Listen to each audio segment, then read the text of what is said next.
All right, guys, I have fantastic news. And the theme of today, the video we wanted to play is Corrupt is going to take 10 more minutes to retransfer over. We'll show you guys that later in the show. In fact, I have a very special guest, Mr. Thomas Reese, the managing editor at eSports Nation, coming on to talk about all of the 2K series. So I think that might be a better place for the video. Coming up next, though, we're going to be talking with FaZe Censor. And as you guys should be doing, and hopefully you already are, I'm on Twitter.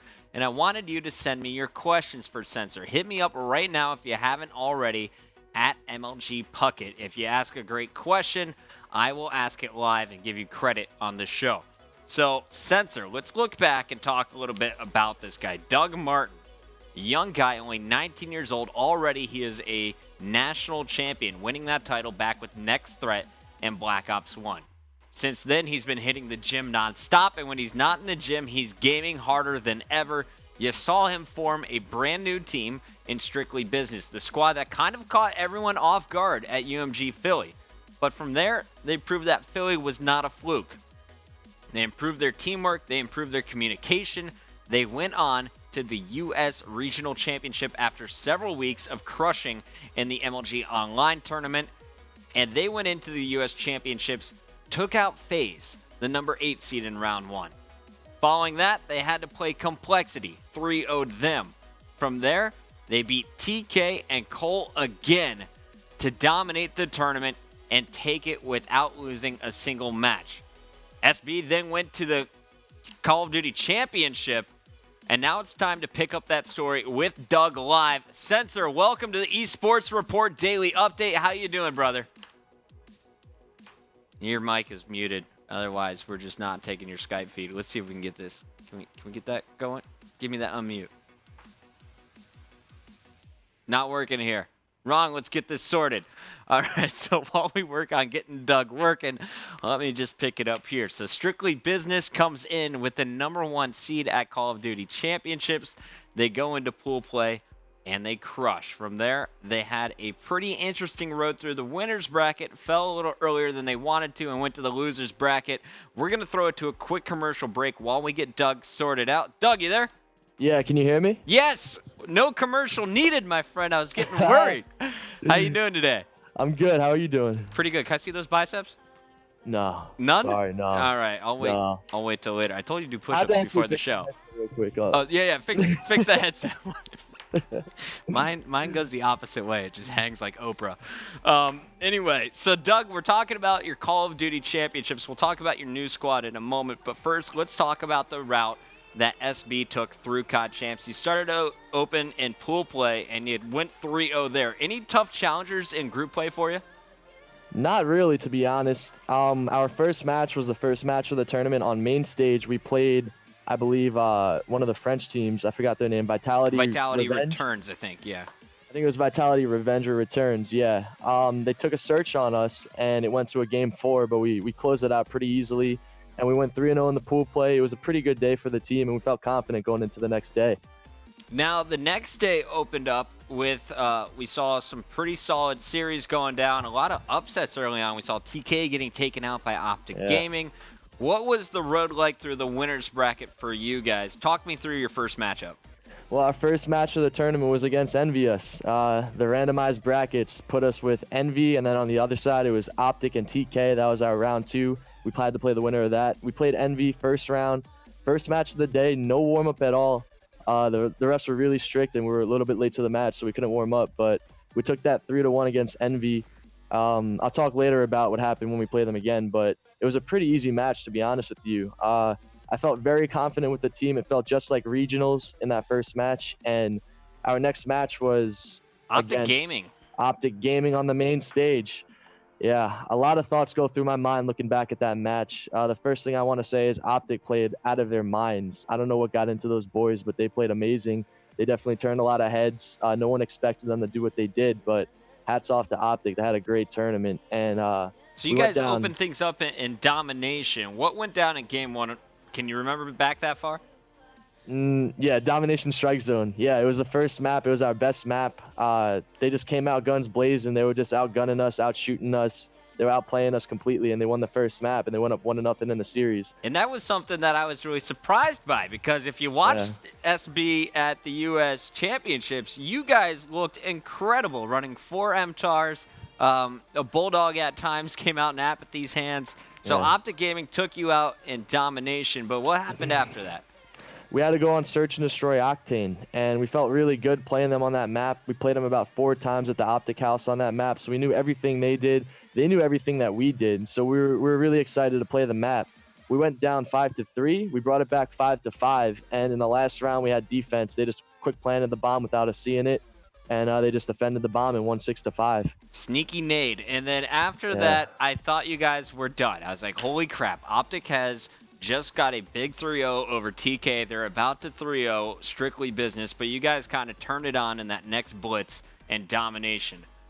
We had, it was Warhawk Blitz, and actually something that's interesting about that map, we were dreading Warhawk Blitz throughout the entire online and at the Optic LAN before the event, but we played Warhawk Blitz in pool play, and I forgot who the team was, but we beat them 22-2. And we found out the secrets of the map. We found out how to rotate on the map and how to secure spawn traps. So we felt so confident going into the map. We were down 0-2, but you can never put your head down when you're playing in a big tournament. You always have to move forward to the next play, the next map, the next series. And I was just telling the guys. Actually, Dita was the one who was trying to hype us up, telling us that we're gonna make the comeback and we're gonna make it a 3-2. And that's what we tried to do. We brought it back on the Warhawk Blitz. And we went into a Game 4 domination after that. So can you tell us the secret of Warhawk, or is it too detailed? It's pretty simple. I mean, you have to have the AAR hold the loading side of the map. So if you spawn on the antique side, you want to have your submachine guns pushing middle and American, or pushing the red if you have to fill in the gap. But the main spawn trap is when you have all of them dead in their spawn, you want to have 2 guys pushing American to spawn them in the back diner, and you want to have the AR player standing either at the barrel outside of the tin looking at the diner alley, or you want to have them push towards the diner and pre-aim that window while you have a guy at the American blocking that spawn. And you just want to have the guys keep on rotating around to score the flags. It's pretty simple. Now, we saw Apathy was kind of your lead objective player. You were in that mix as well.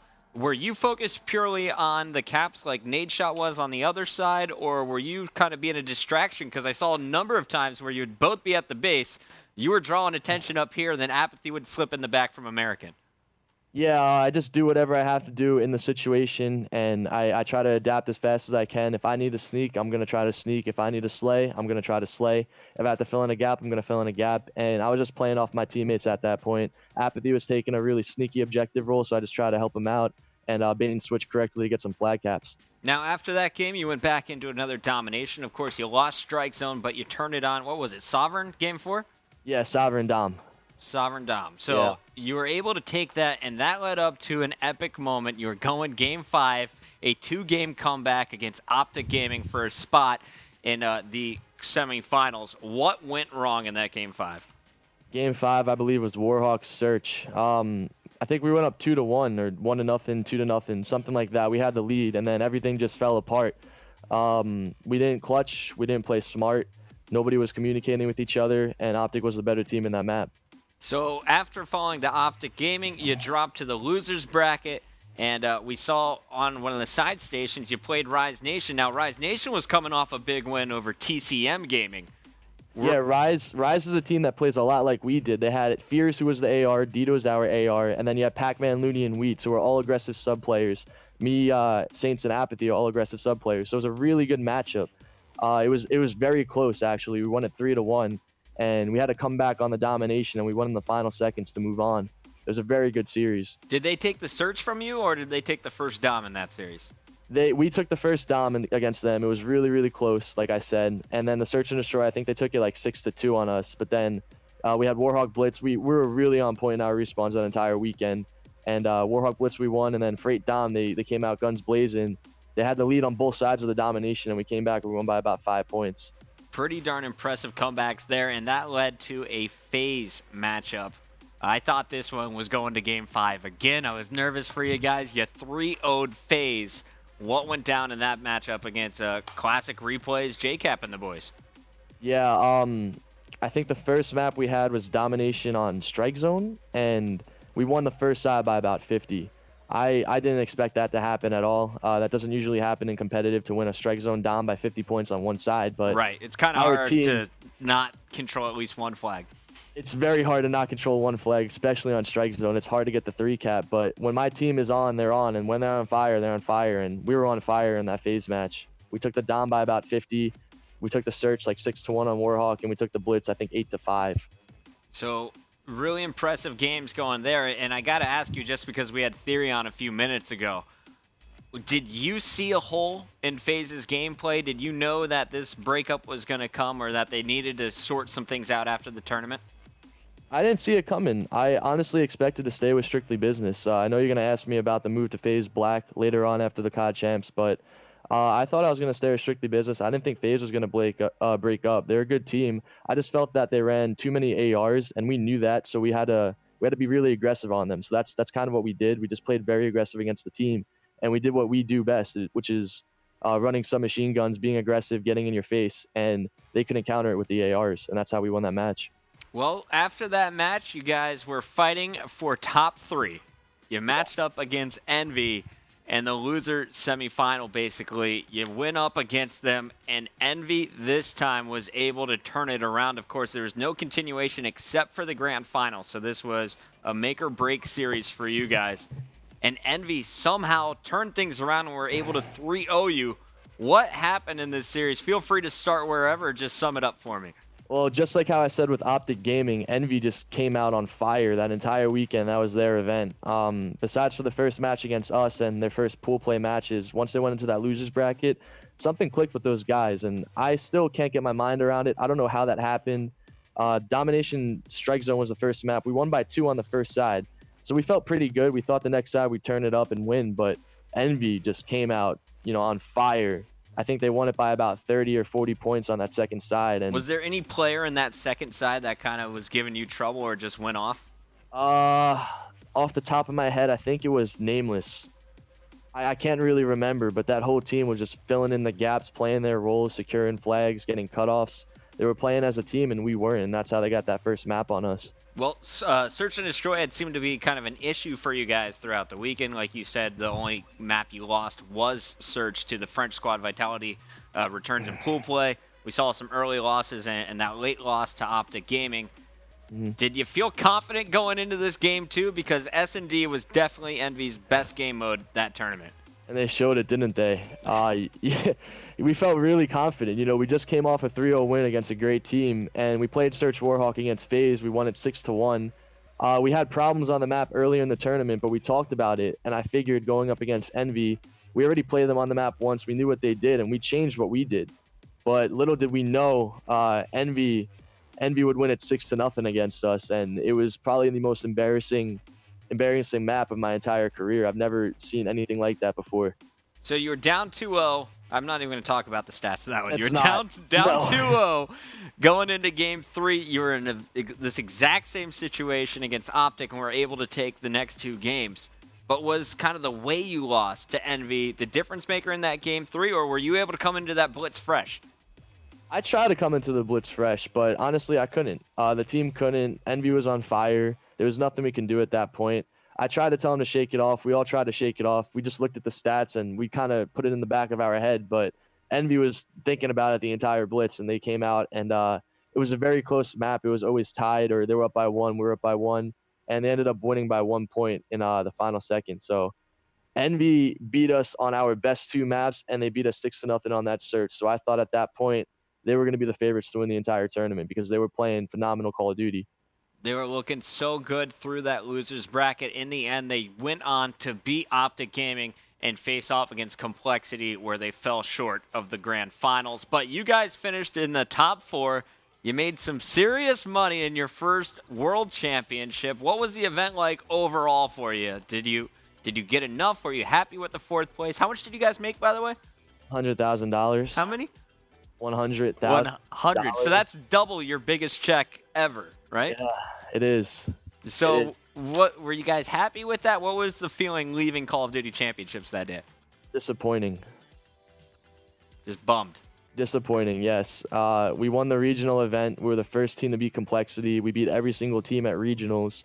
and we had an expectation in our head that we didn't live up to. And I think the problem with the team was we had this expectation, and when things weren't going our way, it kind of it brought us sidetracked, and that's why I think that we didn't play our best Call of Duty.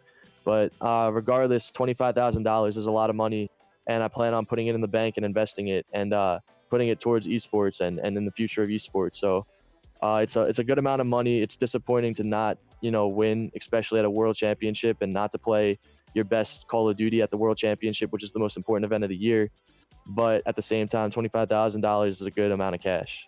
All right, well, I got to ask you this one last question while we close the book on Call of Duty Championships. Was there any blaming going on after the event? Any arguments? Because I saw you down in the lobby Sunday night, and it seemed that everyone kind of had smiles on their faces once again. You were able to relax after an hour or two of leaving the venue. Yeah, you got to shake it off. You can't keep on dwelling on it. We had our issues. I don't want to get into them on a live stream, but there was definitely some issues that I don't want to get into. Okay. And yeah, things weren't going well at that point. Gotcha. Yeah. All right, well, since we're going to take a short commercial break, when we come back, we'll close the first chapter on Strictly Business, and we'll talk about the brand new chapter, FaZe Black, was created this Saturday. We'll be back to discuss all of it after this.